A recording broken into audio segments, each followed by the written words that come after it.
Fernando Alonso has been getting into all sorts of fights recently. He took a swipe at Lewis Hamilton, claiming his titles were worth less than Verstappen's. Then he picked a fight with the FIA over his post-race penalty from the Grand Prix in Austin. But maybe the most surprising one was accusing his team of making his car less reliable than his teammates. Clearly Alonso is ready to leave Alpine, but is picking a fight with your team really the way to go about it? No, of course not, and his team had plenty to say about it as well. Let's check it out. Fernando Alonso, at the age of 41, still manages to reach a high level in Formula 1. The Alpine driver is 9th in the World Championship and can be found in the top 10 most of the time. At the same time, he's having very little luck this season. Alonso has been performing extremely well since the summer break, while his performances in the Netherlands was good for 6th place. In Japan and the United States, he achieved 7th finishing position twice. However, he could have secured many more points during that period. Indeed, the two-time world champion was already facing dropouts in Italy and Singapore. Alonso also had to pull his car over in Mexico, losing expensive points. Brundle understands his disappointment. Alonso was without doubt best of the rest until his power unit failed, Brundle states in his column on Sky Sports. Such was his determination and attacking mode that when he exited the car, he rested his head in despair on a tyre barrier. Not the kind of emotion we often see from him, but he's lost a serious chunk of points this year to unreliability. Fernando Alonso looked well and truly up for the Mexican Grand Prix. When asked about tyre choice mid-race, the Spaniard wasn't even fussed, saying he'd be quick on anything. He has said this season that he's performing as well as he ever has in Formula 1, and certainly in the second half of the season, it's been hard to argue with him. But in an all-too-familiar sight, his car broke down before the end of the Mexican Grand Prix. After the race, the two-time world champion trotted out one of his favourite post-retirement lines, saying that he'd lost 66 points from such issues over the season. That's a pretty big claim, which looks very bad for the team if true. So, what did the team have to say about it, and how true is it?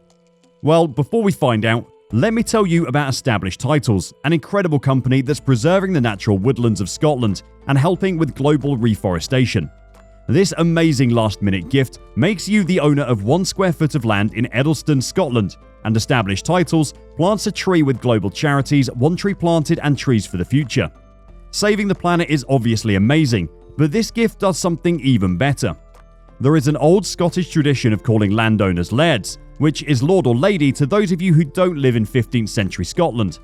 By gifting someone land in Scotland, you give them the right to call themselves a lord or lady, and they get a certificate to prove it. You can add lord or lady to your credit card, plane tickets, or even your FIA super license. You do have one, don't you? The first 200 people who purchase a title pack using our link will get their plots pretty much directly next to mine. This isn't just an amazing last-minute gift, we could also start our own little Scottish kingdom. Established Titles is actually running a massive Black Friday sale right now. Plus, if you use the code F1Reverse, you get an additional 10% off. Go to establishedtitles.com/F1Reverse to get your gifts now and help support the channel. If you bought an Established Titles product with our code, let us know in the comments below so we can shout you out by your proper title. After his stoppage in Mexico, Alonso said, "It's just amazing that only 1 or 2 cars retire every race and it's always car 14. The thinly veiled question to his team about the reliability differences between their 2 cars was always going to force a strong response from his team, and Esteban Ocon was especially disappointed with the claim. He dismissed Alonso's accusation that only car 14 has experienced reliability issues within the F1 team this season. Disputing his teammate's claim, Ocon said, "Well, I broke my gearbox in Imola, I broke the car in Silverstone, I DNF'd in Singapore. I can't count them as well on my side. We've both had issues, but we are, I think, happy with the strategy of the team to push the pace of the car in front of the reliability, and that was always the aim of the team. Obviously, this was a bit unexpected, so it's something for us to understand." When pointed out to Ocon that Alonso was specifically referring to power unit issues, the Frenchman responded, "I've also changed 6 engines like him. Obviously, he broke once again in Mexico. We're on the same number of engines." Alonso has used an extra turbo and MGU-H over Ocon this season, but Esteban's claim is otherwise correct. Renault have publicly said that they focused on performance for this season and will fix reliability later on. That is due to the engine development freeze that's in place until 2026, when we'll have entirely new engines anyway. The only updates the teams are allowed is those for reliability, so teams had to squeeze out every drop of performance that they could this year and just cope with the issues. That is why the Ferrari engine has been prone to setting on fire this season as well. If things had gone differently, Esteban could have lost another engine in Mexico. Alpine were at risk of both their cars retiring from the Mexican Grand Prix, as Esteban Ocon revealed the extent of his efforts to make sure he reached the checkered flag.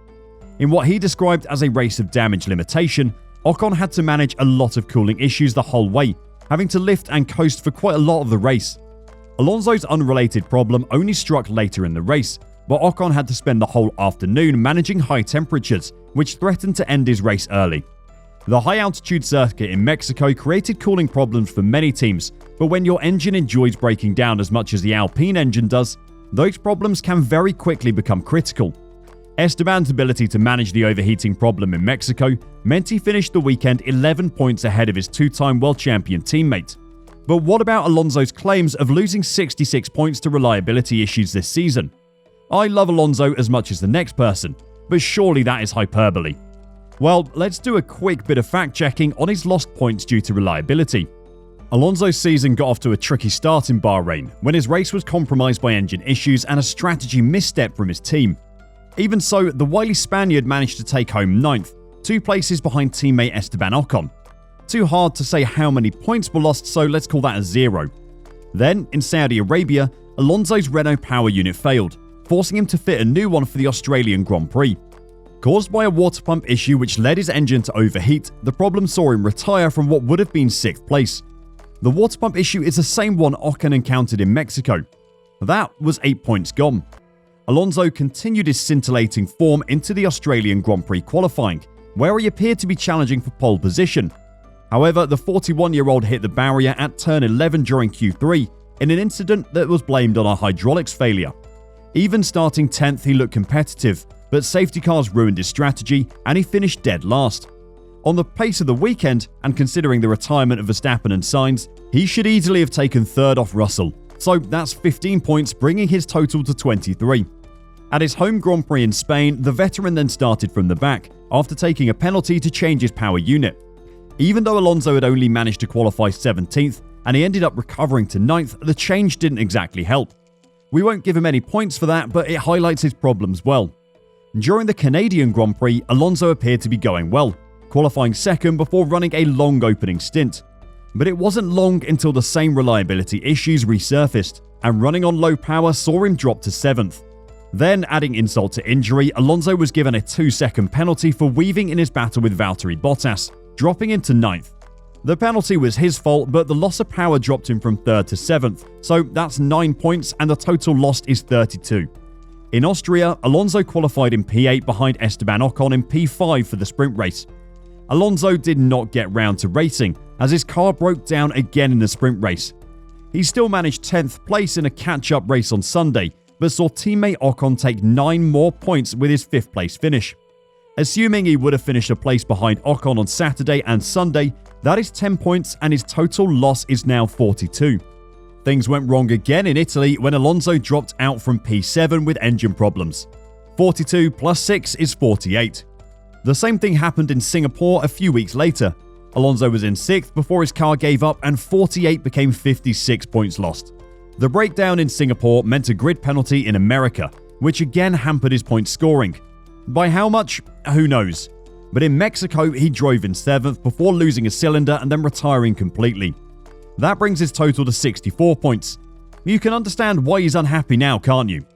Do you agree with our assessment of lost points? Or do you think it isn't that bad, or maybe it's worse? Let us know in the comments down below, and until next time, drive safe and bye for now.